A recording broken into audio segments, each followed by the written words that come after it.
नमस्कार, मैं रंजू सिंह। आप देख रहे हैं द सन एक्सप्रेस। अफगानिस्तान में फंसी है कोलकाता पुलिस अधिकारी की पत्नी, चिंता में परिवार।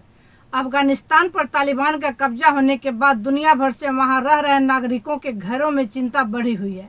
ऐसा ही एक परिवार पश्चिम बंगाल की राजधानी कोलकाता में भी है। कोलकाता पुलिस के नवनियुक्त कर्मचारियों को प्रशिक्षण देने वाले अधिकारी सुब्रत दत्ता की पत्नी हांसी अफगानिस्तान के काबुल में फंसी हैं।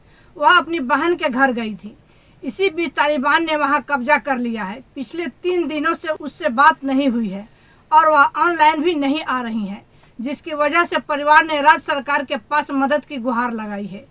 सोमवार की रात को आखिरी बार उनकी बातचीत अपनी पत्नी से हुई है।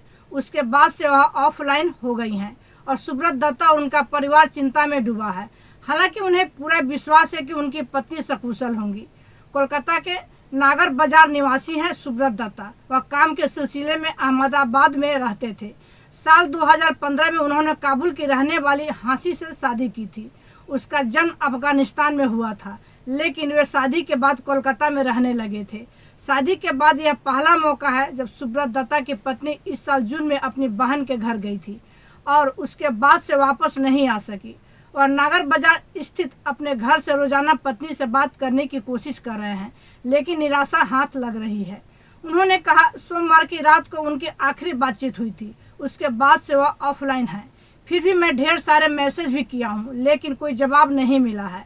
उन्होंने कहा, मुझे वहाँ के दोस्तों से पता चला है कि अब स्थिति पहले की तुलना में कुछ बेहतर है। जब तक तालिबान पूरी तरह से स्थिति पर नियंत्रण नहीं कर लेते हैं, तब तक अगले 2-3 महीनों में हालात और ख़राब नहीं होंगे। कम से कम वहाँ के मेरे दोस्त तो यही सोचते हैं। अपनी पत्नी के बारे में उन्होंने कहा कि मेरा मन कहता है कि वह पूरी तरह से ठीक है। वह 4-5 दिन घर से बाहर नहीं निकल सकती हैं। वहाँ वह अपनी बहन के घर गई थी। मुझे नहीं लगता कि उसका परिवार उसे अकेला छोड़ेंगे। इसके बावजूद चूंकि पत्नी से संवाद स्थापित नहीं हो पा रही है, इसलिए चिंता हो रही है। इसी तरह की अन्य खबरों के लिए आप जुड़े रहें तो सन एक्सप्रेस के साथ। धन्यवाद।